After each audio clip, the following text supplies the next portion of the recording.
Okay, perfect. Okay, let's start. First of all, welcome everyone to join our online seminar, especially focused on individual return tips, okay, for 2020 tax year. I have listed our contact details here. Most of you in the audience already know me, but if in case after the seminar you have any questions, let me know, give us a call or send me an email. Okay, and then I can help you. Okay. So before we go to the main content of the seminar, I would like to mention a couple things. First is this seminar is for general information only. So if you have any questions on your individual situation, please contact a registered tax agent or let us know. Okay. And then second thing I want to mention is during the seminar, I'm going to give you a chance to ask questions.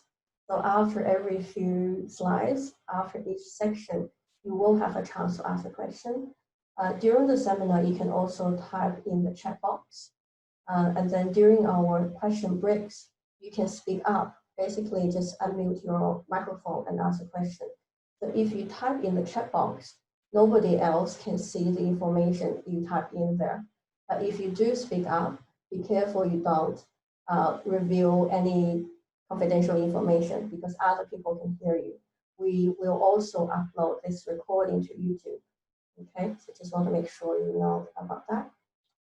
Okay, now let's go to the main content now.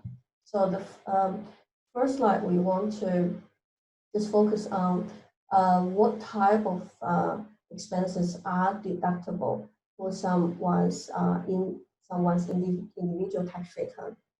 So basically, the money you spend have to be work related. Then your employer have not reimbursed you on the expenses. Okay? And also you have the record of expenses. Examples being a tax receipt or bank statement or a diary entry. Okay?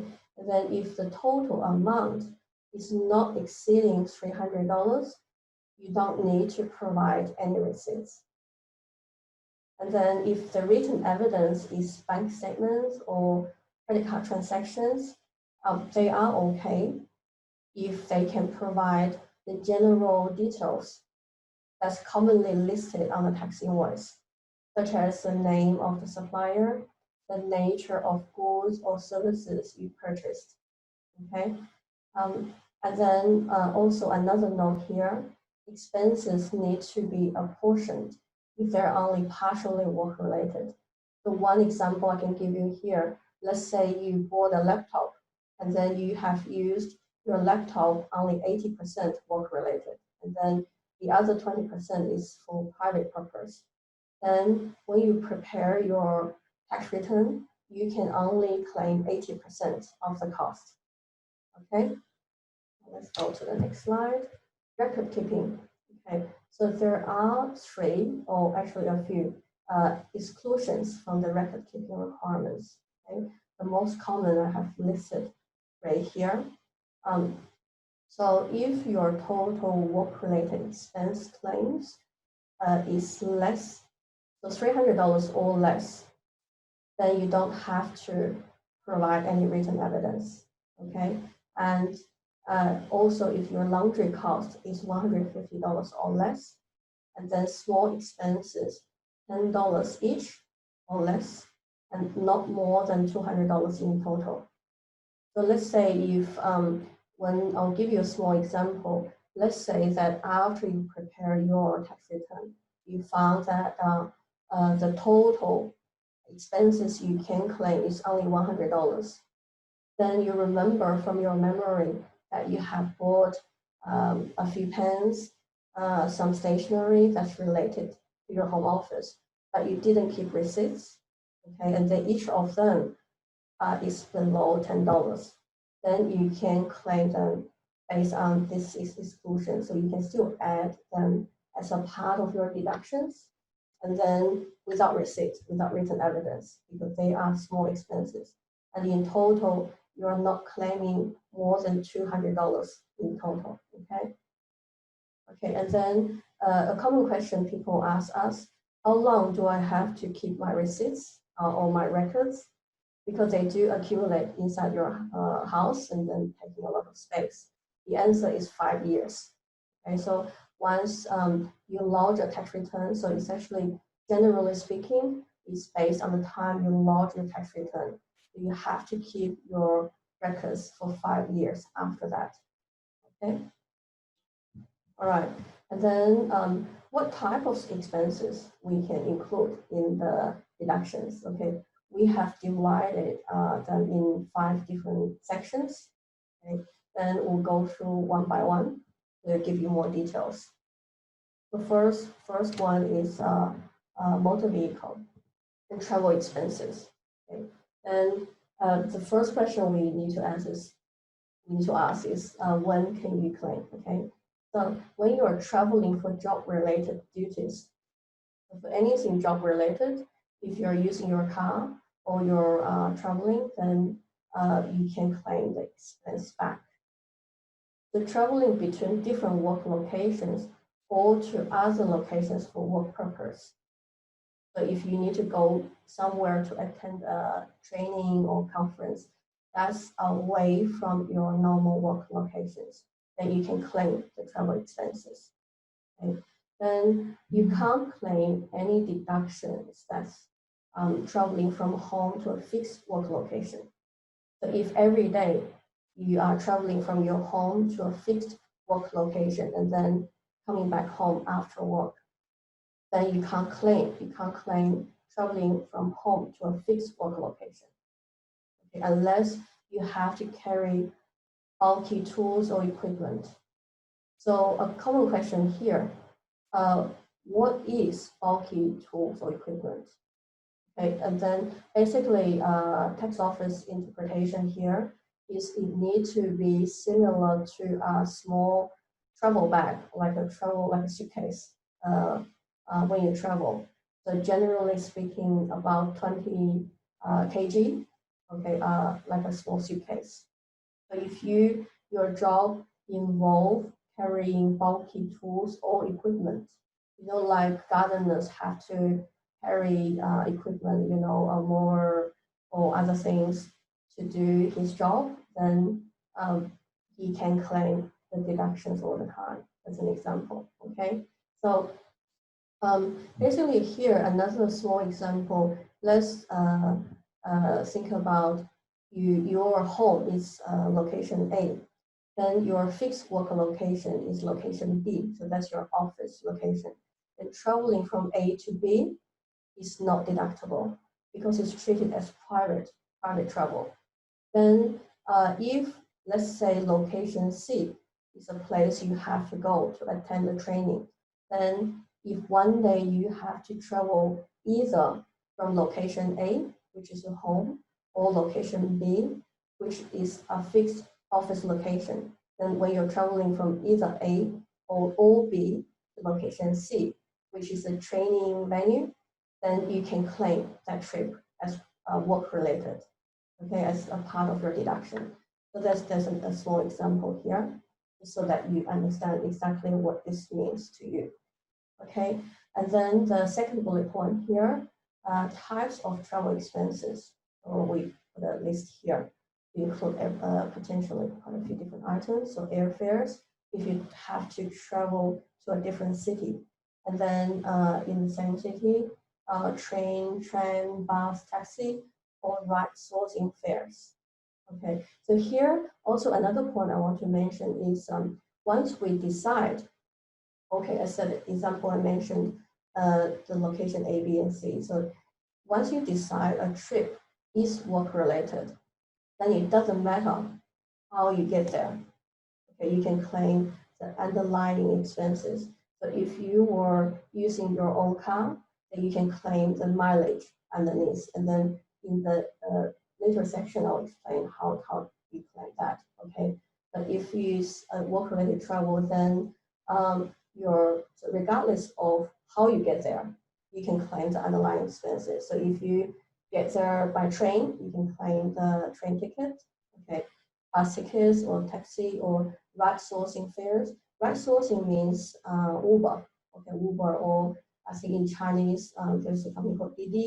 It just came in Australia, so right sourcing fares you can claim, all right? And then also car hire fees and the cost you incur related to car hire, okay? And then if you're traveling to a different city, accommodation related expenses. And then meals as well, if you are traveling away overnight. Okay, so that's a small list of possibly work-related travel expenses. Okay, and then let's have a look at motor vehicle related expenses. Okay, at the moment, there are two major methods you can use. The first one is cents per kilometer method. Okay, cents per kilometer method, basically you can claim a fixed rate per kilometer. Okay, the fixed rate last year in 2019 tax year was 68 cents. And then 2020 tax year is 72 cents per kilometer. Okay, and then the maximum kilometers you can claim using this method is 5,000 kilometers per car per year. And then this is actually a simpler method compared to logbook method, because using this method, you don't have to provide any written evidence, but you do need to keep a small diary. You need to be able to show how you have came up with the total kilometers. So let's say, for example, you need to go to training. Okay, let's say using ourselves as an example, we're based in Bankstown. We need to go to the city, drive to the city to attend a training seminar. Then we need to have a look, okay, what's the total kilometers involved for a round trip from our office to the city. And then there are different methods you can find out. Google Map is one of them, or you can use Where Is to find the locations. Okay, so basically you find the location or address or even different suburbs. Then you can find out the distance between the two locations. Then you can calculate that way. You can show, okay, if you have to go to the training seminar 3 times a year, then you use that figure, the round trip figure, multiply by 3, then you have the total kilometers you traveled for work. Okay, then you add them all together. If the total amount is below 5,000 kilometers, you use that total number multiplied by the fixed rate per kilometer. If it's above, it's capped at 5,000 kilometers. Okay, so you can actually do a very simple calculation in your mind. If you're traveling more than 5,000, the cap for 2019 tax year is $3,400, so maximum dollar value deduction. And then in 2020 tax year, $3,600. Does that make sense?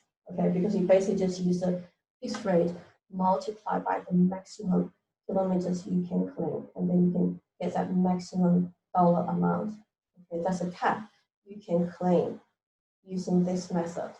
Okay, that's the downside of it. You can't really go over that cap. Okay, now let's have a look at logbook method.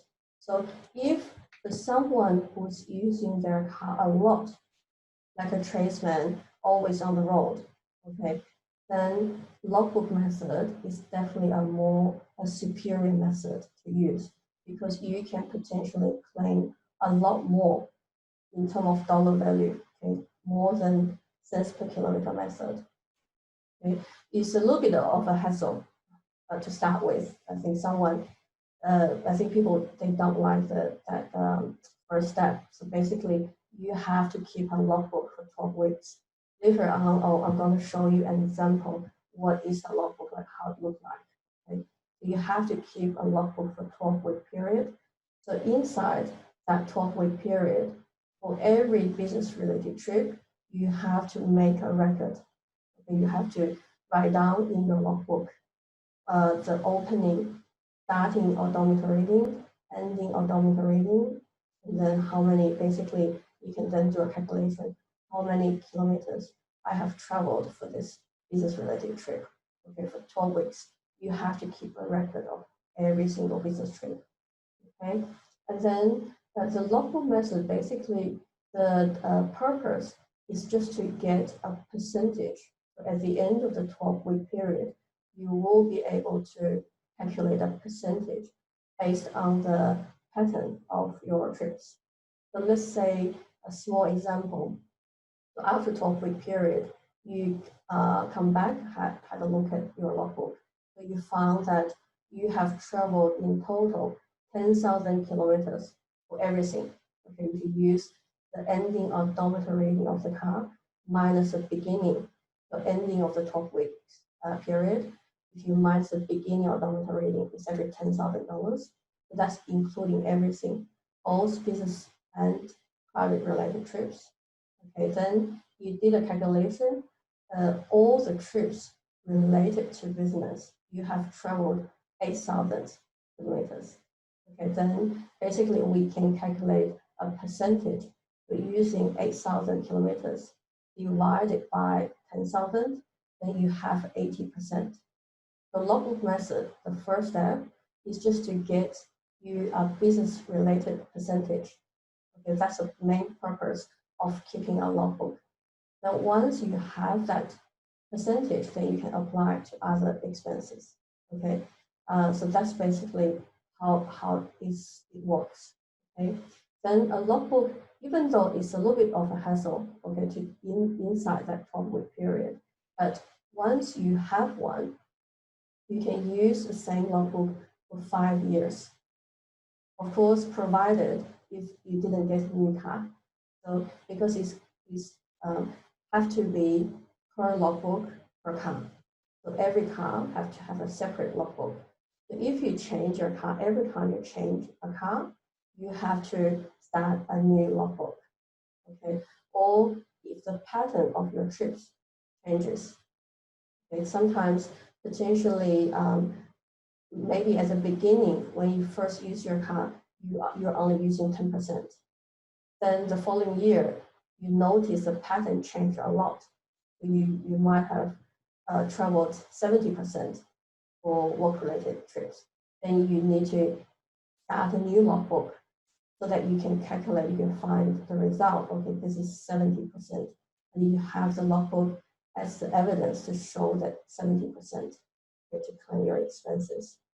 Okay, and here I might add a little bit something special, just so that everyone know what we can do. So for some clients, if they don't mind the trouble, so they can actually keep a logbook for the whole year. So why would you want to do it? Because sometimes your pattern change through the year, then it actually gives us a chance to go in and we can basically separately look. So like a little like running total. We can do a running total to see which 12-week period through the year will give you a best percentage. Okay, this is something we do. We do for some clients already now. And then if you want to take it up, if you don't mind the trouble, you can do it. Okay, then every year, day in, day out, you do it, then it actually gives us a chance to calculate. So we can monitor the pattern of your business-related trips and help you to find that period that will give you the best percentage. All right, so make sure you know if you don't mind the trouble. Okay, and then, so basically, as I mentioned, the logbook is mainly just to get a percentage to calculate related expenses. So the underlying expenses include car depreciation, registration, repair maintenance, and other expenses. Okay, right. Let's go to the next slide. Okay, so here is an example of a logbook, a typical logbook. That's so this is basically the tax office accepted format. So it has to be in a similar format as this. So you need to put in the date is here, and then duration of trip. Trip number you don't have to put in, but or even time. But odometer reading, so here is really important. Start and finishing odometer reading, and then based on that, you can calculate kilometers traveled. And the purpose of trip, what did you do related to that trip? Did you visit a client? Did you go to see your tax accountant? Okay, that's all work-related trips. Okay, that's an example. Okay, then here is a list, a more detailed list on what you can claim based on logbook method. So fuel and oil, repair and servicing, interest on the motor vehicle loan if you do have a loan, lease payments if you're leasing your car, insurance related expenses, car registration, and depreciation of the vehicle, right? Okay, question time. So does anyone have any questions on what we have covered so far? So you can either type in the chat box or you can speak up. Brenda? Yeah. Now that we're working from home, if we go to somewhere that's work-related, does that count as deductible? Oh yeah, definitely. Definitely. So basically, Okay. are you saying that you say you are working from home, then sometimes, let's say during the COVID-19 period, you're mainly working from home, but occasionally you have to go back to the original fixed work location. Is that what you mean? Yes, and also maybe go to something that might be work-related from home. Yeah, that's okay. Yeah, definitely. So basically, two different scenarios. So basically, if you have to, during the COVID-19 period, your base is generally at home, but occasionally your employer might ask you to go back to the original fixed office location, but that's still counted as private. Does that make sense? The tax office, because tax office mentioned, as long as you have a fixed work location, that's still your original office. Then traveling from home to that original office is treated as like private trip because it's your original fixed location. But then if you need to travel from home to a different place, different location for work-related purpose, then that trip is definitely deductible. Does that make sense? Right. So even if we're working from home most of the time, that's not counted as the fixed work location? Because it's only temporary. Oh, okay. For COVID-19 related changes, tax changes, is only temporary. Okay, sure. Yeah, so that's and because you technically speaking, you still have a separate location. Fixed work location, you can treat it as your home. If, say, for some people, if they run a home business, the principal of their income actually come from their home business. So one example, if, say, an accountant has a home office, then that's actually the accountant's fixed work location. And that means every time he step out the door to visit a client, then that's a work-related trip. Does that make sense? But Yep. if that accountant is working in a separate office location, then that becomes the fixed work location. And that means if he's traveling from home to that location, that's treated as private trips. Does that make sense? Yep, makes sense. Okay, perfect. Anyone else have questions? If not, we'll carry on to the next section. All right, let's keep going. Thank you for the questions, because sometimes questions will help everyone to understand as well. Okay, so next section, we're going to go through clothing, okay, work-related clothing and laundry cost. Okay, so what clothes are work-related? So here there are a lot of common questions. Because sometimes people think that they are wearing work-related clothing. They're actually private. So we'll go through all types of related work-related clothing. So they have to be occupation specific or protective or work uniforms, and then also any expenses related to the laundry cost. Okay, once you determine that you do have work-related clothing, then you can claim the laundry cost, cleaning of work-related clothing. Okay, then we'll go through in more details what they are related. Okay, so occupation-specific clothing. So what are they? So they have to be specific to your occupation. So such as we put a picture here, doctors, they have the white gowns to show that, okay, they are doctors. Nurses have their clothes as well. Okay, you can see right away that's from their uniform, okay, from their clothes, you can identify what's their occupation. So it's occupation specific. And it's not every day in nature. So you wouldn't see, of course, sometimes if it's really close to a hospital, like around Liverpool Hospital, you can see doctors, nurses wearing their clothes, like their hospital clothes to a coffee or to a restaurant. But generally speaking, you don't see them wearing a white gown like on the street and in daily life. Okay, then allows the public to easily recognize their occupation. So when we see a white gown in the hospital, we know, okay, it's a doctor, he's a doctor. Okay, when we see a nurse, we know, okay, that person is a nurse.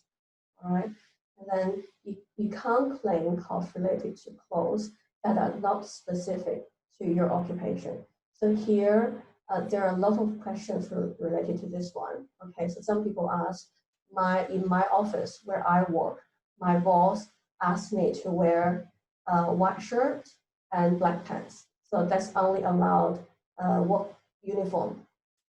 But they are actually still private, okay, because say a bartender, they might have to wear black trousers and white shirts at work, but they're not job specific.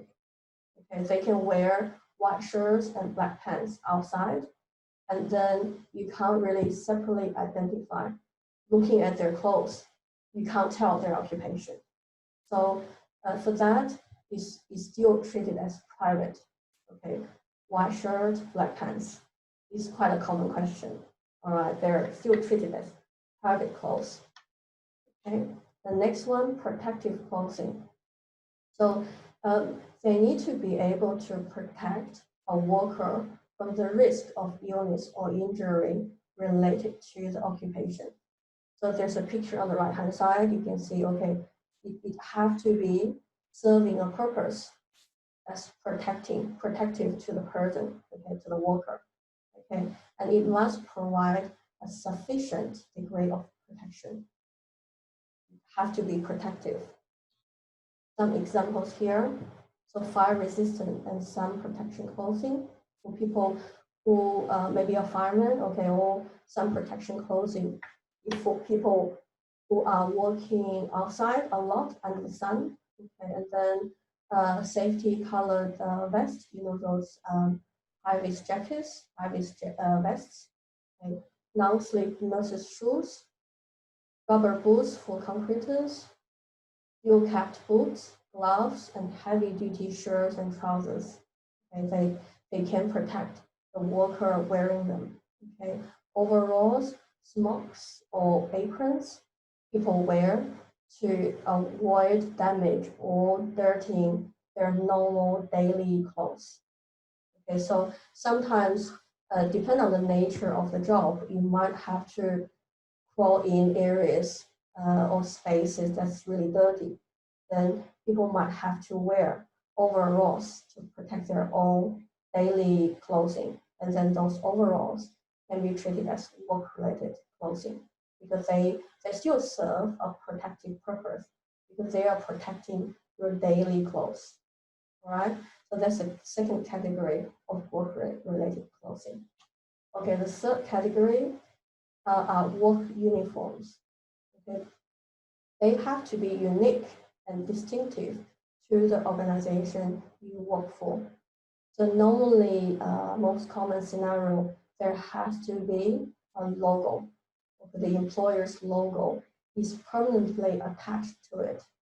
So what's permanently attached?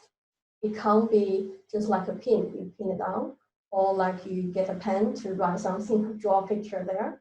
It's not permanently attached. Okay, it has to be permanently attached to it. It needs to be a part of the fabric. Okay, then the last point, not available to the public. So here I want to give you a small example. It's quite a common question too. Let's say there's someone who's working for Rebel Sports, okay, for the clothes shop.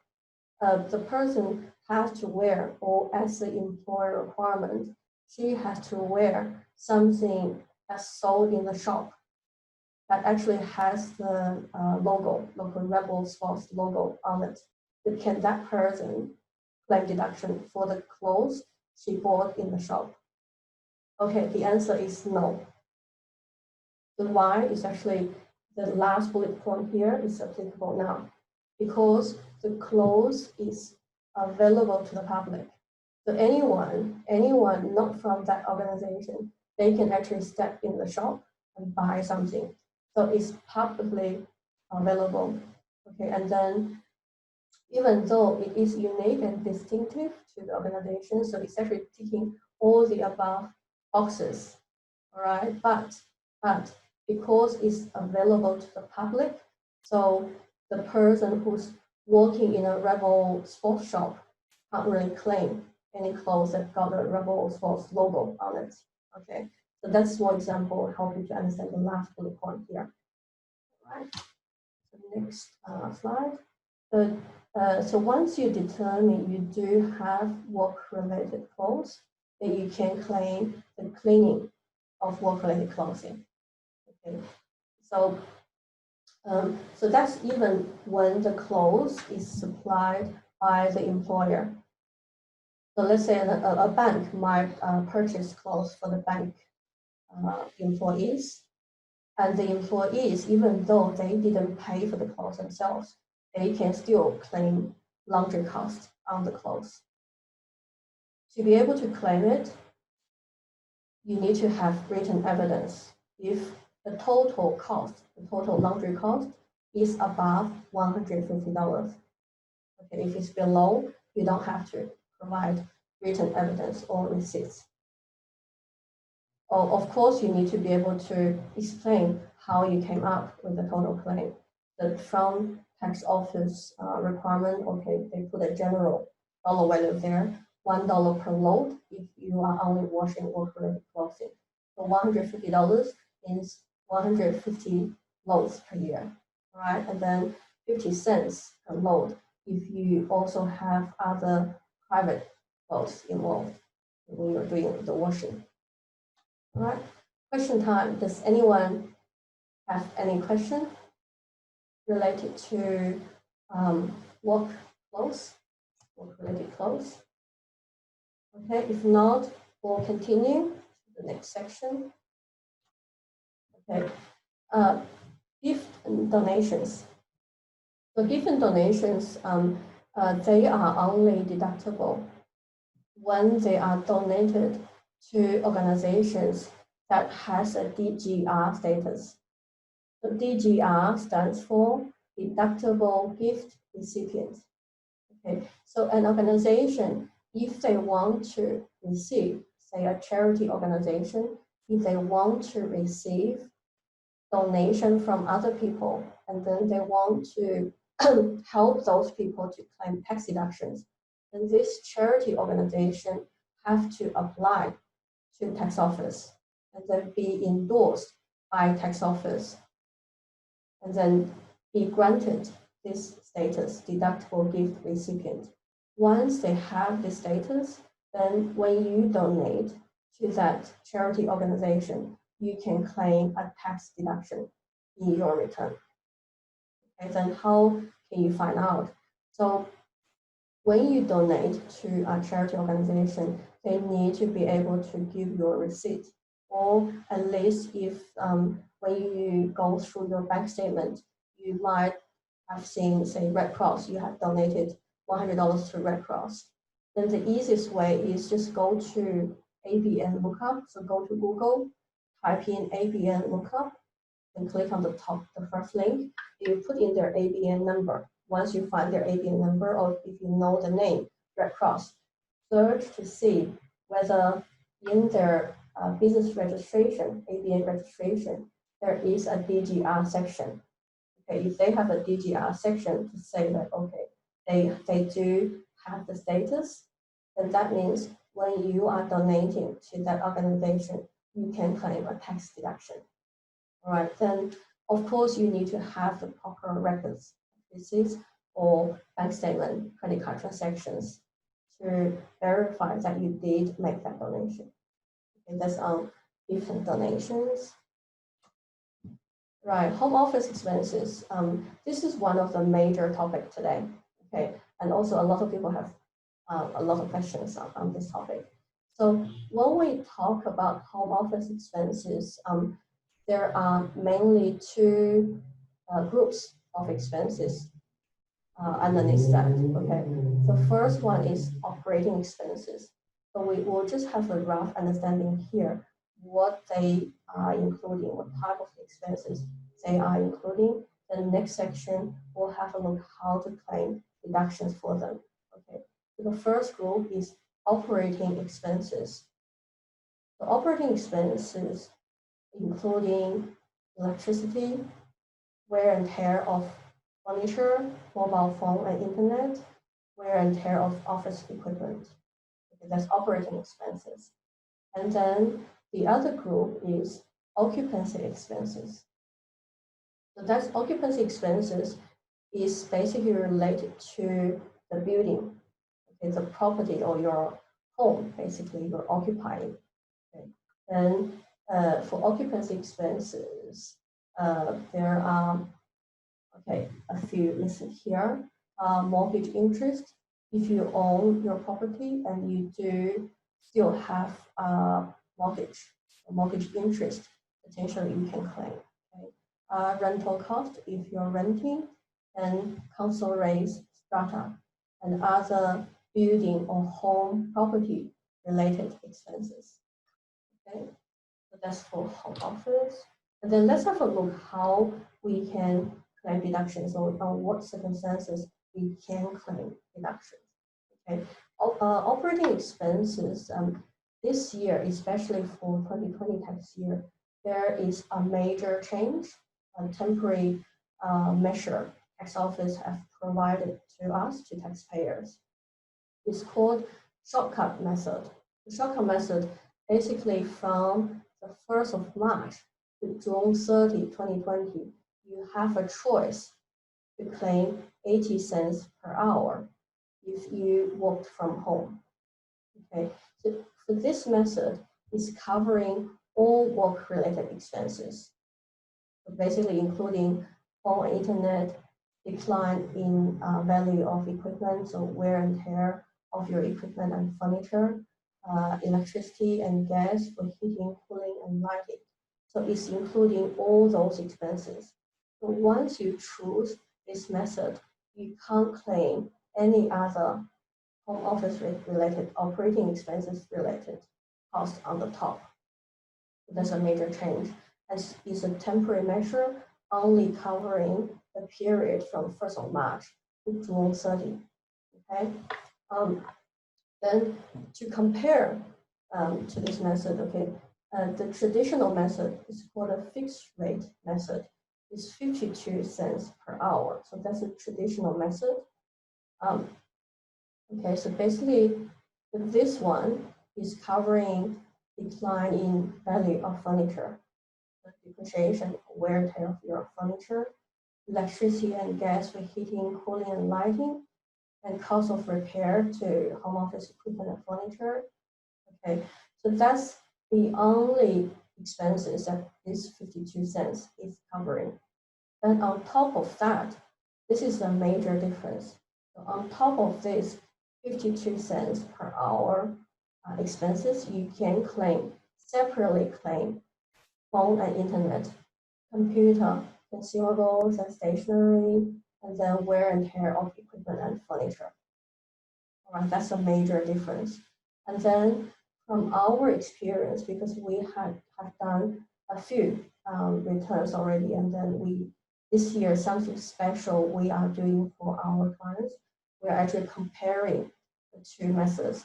So once we know, because normally you would have a fixed pattern, say how many hours per month, and then we are actually using that pattern to apply for that shortcut method first for the related period, and to see which method will give you a better outcome.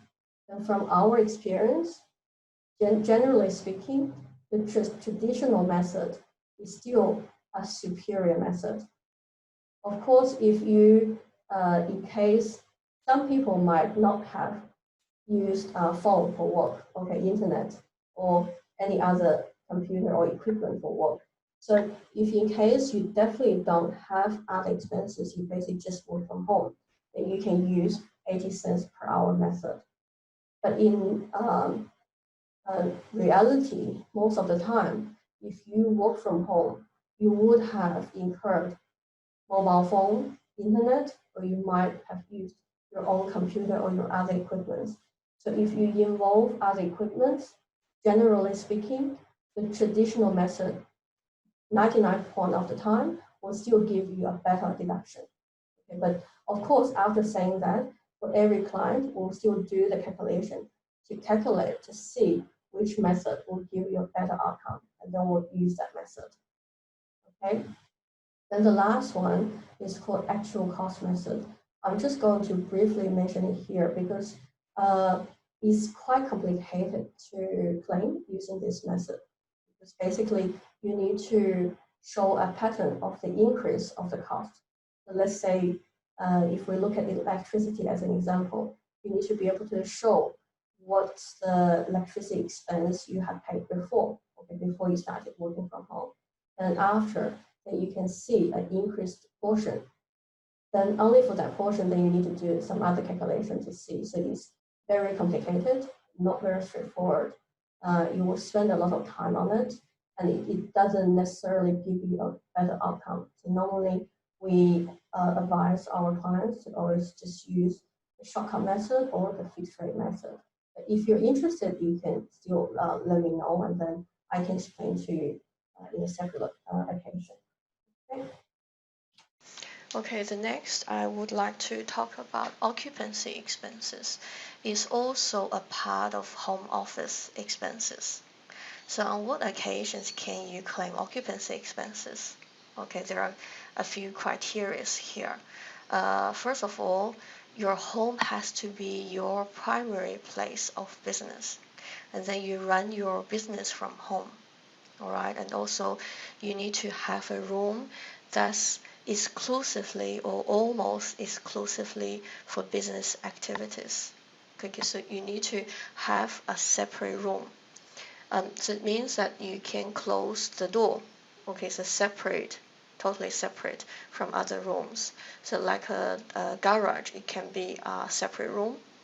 Okay, some examples I can give you, say a hairdresser might run her small business from home, or maybe a carpenter, okay, use the garage to make products at home, okay, in the garage. So that can be a separate room. You can close the door to it, okay. Then how can you calculate? So it's basically on the square meter, the square meters of the house.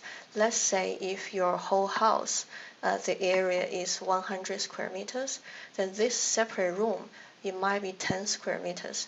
Then using 10 square meters divided by 100, you got 10%. So that means you can use the 10% to calculate the occupancy expenses for using your home, okay, for business related activities. All right, and then one thing I need to point out here is if you are the owner of your home, remember in Australia, for your own residence, you don't have to pay capital gains tax when you sell the property. But if in case you have used a part of the house for income generating purposes, okay, then for that portion of the house, you do need to pay capital gains tax in the future when you sell your own residence. So that's one thing very important that you need to know, okay, before you claim the occupancy expenses. If you are the owner of the house, you need to know, okay, there is a small consequence in the future. When you sell your own residence, you need to pay capital gains tax, okay? And then, of course, you need to consider the property market. Let's say if at the moment the market is not going that well because of the economic recession, but in Sydney market for the last 10 years, the capital gain has been quite a lot, right? For anyone, any homeowners, or if you have an investment property, if you have bought and sold during the last few years, the capital gains tax was actually quite high. So sometimes when you include capital gains tax in your consideration, maybe it is not worthwhile that you claim occupancy expenses, okay, for homeowners. All right. So, but if you're renting, if in case you're renting, you don't need to worry about capital gains tax, then that's okay. So say if you're renting and then you pay $500 per week for your property, then 10% of it is related to your home-based business, then you can claim $50 per week. Okay, say if it's 10%, then you can claim $50 per week for your home business as a deduction. All right. Okay, of course, this percentage, if you are the homeowner, you can use a 10% to apply to other expenses too, such as mortgage interest, water rates, and house insurance, and potentially other repair maintenance, okay, other expenses that's related to your house. Okay, so that's on occupancy expenses. All right, then actually I want to stop there just for a moment. Does anyone have any questions on the home office? Because it's one of the major topics. If nobody has any questions, then I'll continue to the next section. All right, that's okay. So let's continue. So other expenses, so up to now, we have gone through all the top four categories at the beginning for expenses. Then I have combined other possible expenses you can claim here. And then I'll just quickly go through them. So basically, if you bought any books or journals or magazines that's related to your work, you can claim deduction for it. Okay? Then cost of managing tax affairs. Here, the most common one is the cost, the expenses you are paying a tax accountant to prepare your tax return. In some other occasions, you might have paid interest to tax office on any outstanding tax payment, and that interest is actually deductible here as well. And also, another example, if in case you need to involve a tax lawyer to defend your case against tax office or basically explain your cases to tax office, then that cost of the tax lawyer is deductible here as well. Okay, but that's some rare occasions. And then income protection insurance. This is probably the only insurance you can claim dollar to dollar value as a deduction in your individual tax return or in the individual taxpayer, provided if you have paid it out from your own money instead of super. Some people choose to pay income protection inside their super fund. If you have done that, you can't claim a deduction outside super environment, and you can't claim it in your income in your individual tax return anymore. That's on income protection insurance. There is a common related question that's on private health insurance. So that's another type of insurance that's going to impact on your individual tax return, but in a different way. And then I'm going to mention that in a later slide. But here, if you remember, income protection insurance is the only insurance for an individual taxpayer that you can claim a dollar-to-dollar value deduction straight in your income tax return. Okay. The next one, protection equipment. That's quite straightforward.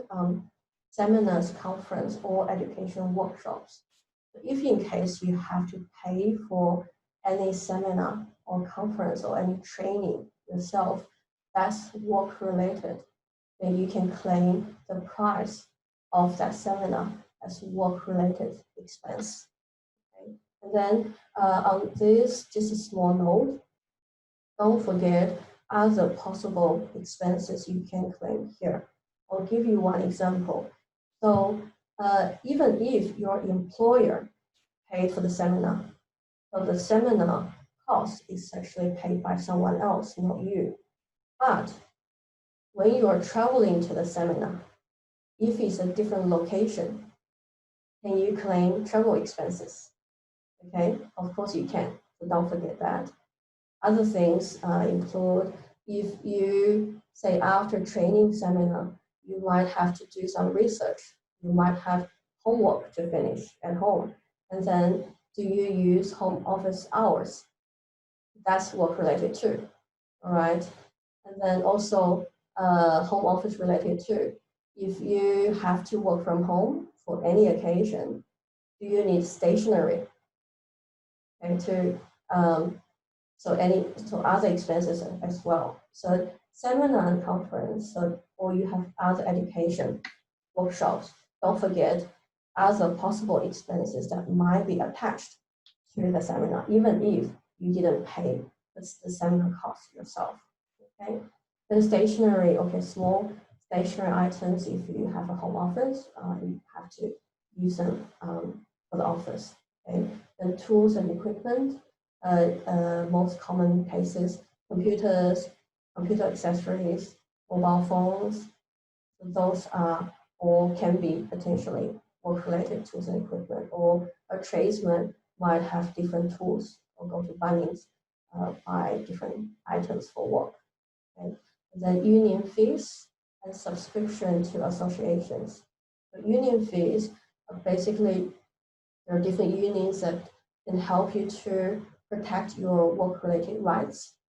So if you're a construction worker, you can actually pay to a union, and then if there are any industrial relations disputes, and then they can send someone to help you to protect your work-related rights. Okay, that's the union. And then subscription to associations. One example I can give you, say I'm a CPA, every year I need to pay CPA a fee, but that subscription for the annual fee to the professional organization is actually deductible. In a similar scenario, nurses, doctors, solicitors, they all have their related professional organization. They might have to pay an annual fee to stay as a member in that professional organization. Okay, that's subscription to associations. Okay, but then there's other expenses. Any questions after here? Well, nobody has questions. Okay, in that case, let's continue to the next section.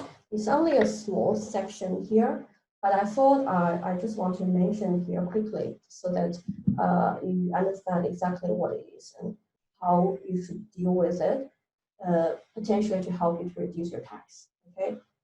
So the first thing I want to mention is private health insurance and Medicare levy surcharge. The Medicare levy surcharge is the second Medicare-related tax. There are two in Australia. But there's a common misconception, because sometimes when people talk about Medicare, they thought, okay, it's just 2% outright. But that's the first one. So the first one is called Medicare levy. And that's generally speaking, unless you're a low-income earner, is 2%. Okay, Medicare levy. Then the second one is called Medicare levy surcharge. And that's what we're talking about here. Okay. The first one is really straightforward. Is for non-low income earners, you just outright 2%. Medicare levy surcharge is only taxed to individual taxpayers who are high income earners. That's without private health insurance. Okay, private health insurance needs to have hospital cover. If it doesn't have hospital cover, the person still have to pay Medicare levy surcharge if they're high income earners. Okay, then there are 3 tiers here. So it's actually based on singles or families, the total income. So if someone's earning, like as a single, earning less than 90K, that person doesn't have to pay Medicare levy surcharge, even if he doesn't have private health insurance. Okay, the family 180K, and then tier 1, once it's above 90K for a single or 180K for family, for couple, then it's 1% charged from the first dollar. But here is important. So this 1% is not charged from the portion that's above the threshold. So it's actually going back to your first dollar to charge 1% on your total income. All right. Then tier 2, tier 3, the both singles and families income is listed here.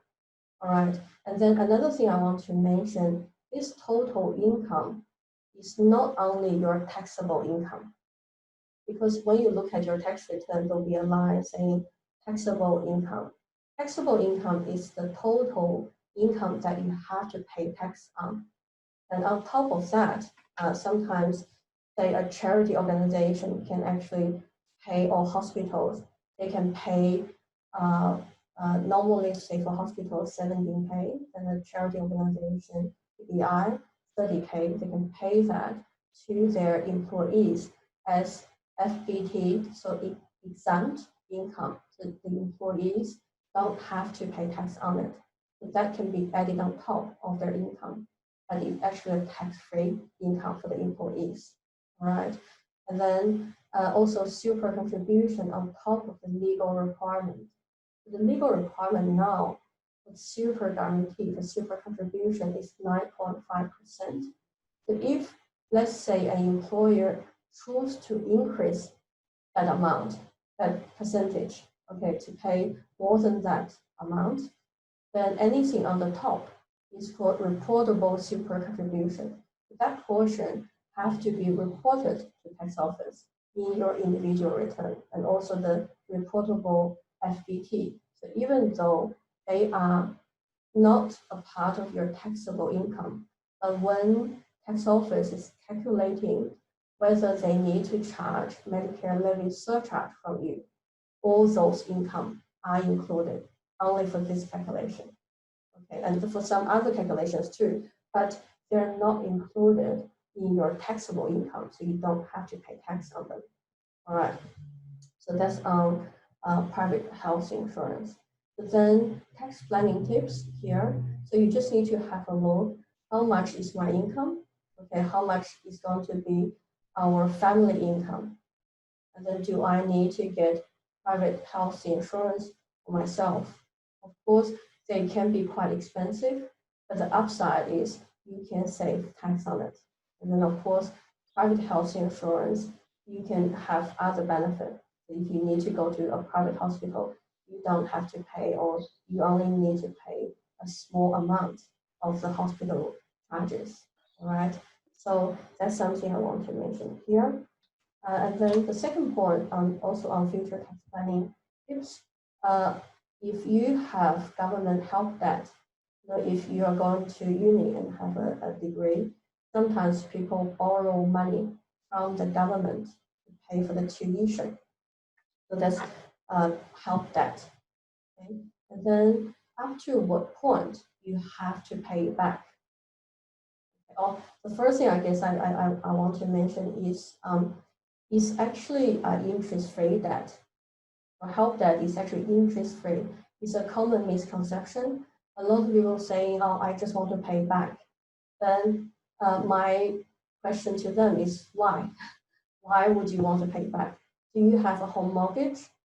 Do you have other credit card debts? And then if the interest rate there is quite high, why do you want to pay back to low interest or low rate interest debt first? Okay, the tax office on the help debt, tax office do charge an index rate, but the index rate is not interest rate. Okay, it's based on the consumer price index based on the CPI. Then I listed the CPI rate on the right-hand side. So as you can see, it's much lower than the interest rate at the moment if you have a home mortgage. But at the moment, because of the current economic situation, I think the index rate is very close to the interest rate in the banks. But after saying that, if you look at it, if you have a home mortgage, most case scenario is going to be more than the index rate now. Then you might, unless you have to, you might want to pay your mortgage back first and then pay the government, okay, unless you have to. But in some occasions you have to, okay, because tax office have a income level, okay, threshold. So once your income level is above the listed threshold, you have to pay that underlying percentage from your income. All right. So then I listed the current thresholds here. So on the left-hand side, it's just a second section of it because I just can't fit in everything here. So above the 89K, so at the bottom, so for the 2020 tax year, so above that 6%, it's actually increasing. So if you're interested, you can go to tax office website, have a look. The top rate at the moment is 10%. That's the top rate you have to pay tax office back on your help debt, okay, based on your income level. Then on the right-hand side is the 19 level, okay, 2019 level. So just a comparison. As you can see, tax office is reducing the threshold so that they can get back the help debt quicker or earlier. So say in 2019 tax year, if your income was 50K in 2019 tax year, you didn't have to pay any help debt back to the government. And on the left-hand side, in 2020, if your income is 50K, you need to start paying, okay, paying 1%, okay, because it's above the lowest threshold. All right, so that's on the help debt. But unless you have to, you don't have to pay back. So you want to compare your home mortgage interest rate to that index rate from the government to see which debt is actually you need to pay back. You need to prioritize your debts. Okay, of course, if your income level reach the threshold, you have to pay back. You don't have a choice. All right, then another little tip. Of course, it's hard to predict before the end of the financial year. But let's say if you are really close to one level of the threshold, then potentially you can choose to prepay some future expenses, or if you have equipment you can buy before June 30 instead of July. So instead of buying something in July, potentially you can bring it earlier and claim deduction in the current tax year. Of course, we missed a chance already for 2020, but this is more for future tax planning.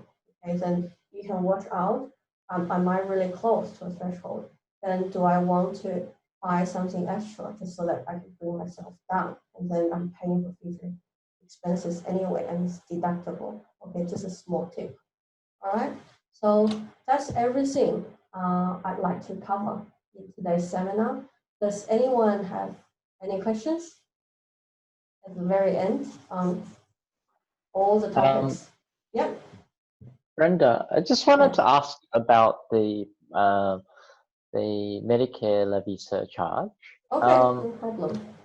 For the thresholds, income thresholds you listed there, is that the adjusted taxable income, or is it like a gross income that's calculated? Oh, it's actually okay. Taxable income. I think that I guess the top level is your income, your gross income, then you minus deductions, right? Yeah. So basically, you have a top level income from your employer, or like all your income included, and then you will minus all the deductions first. Then you'll reach taxable income. Does that make sense? Okay. So taxable. yeah. So that. So that income level there, those thresholds, they're the taxable income, or is it the gross income? They're the taxable income, basically after deduction. Okay. Yeah, they're after deduction. Yeah, after deduction. So basically, they're your taxable income, that's after all taxable deductions, then plus if you did receive any reportable FBT and super contribution. Does that make sense? Yeah. So those super contributions, are they they include the mandatory 9.25? No, on the top. So anything on the top. Okay, sure. So actually, that's a good question. One other point I just remembered I would like to add. Sometimes people ask a typical question. They ask, okay, at the moment there is a super contribution, you know, what's that called? So basically, you can contribute 25K super to your super fund, then you can claim tax deduction inside your individual return. So basically, so 25K is the top level. That's including that 9.5%.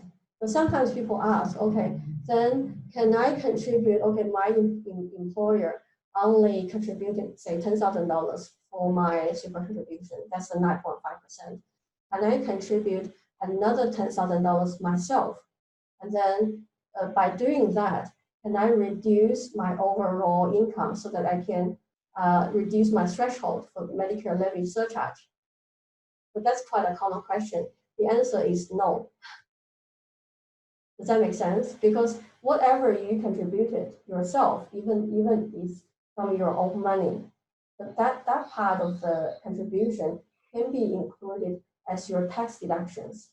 But then because it's on the top of that 9.5%, then when we are talking about reportable super contribution, it needs to be added back. So that's not going to change your overall income here for Medicare levy surcharge purpose. Does that make sense? Yep, sure. Yeah. So that's basically including all your taxable income. So the taxable incomes after deductions, then plus reportable FBT, then plus super contribution that's on top, like reportable super contribution that's on top of the legal requirement of 9.5%. Yep, cool. Okay. All right. Thank you for the question. Any other questions? Okay, if there's no other questions, then we can basically finish the seminar. Thank you everyone for attending. So after the seminar, if you have any other questions, let us know. Just drop me an email or give me a call. And thank you everyone for attending. Enjoy your weekend. All right, I'll see you next time. Thank you, Brenda. Thank you everyone.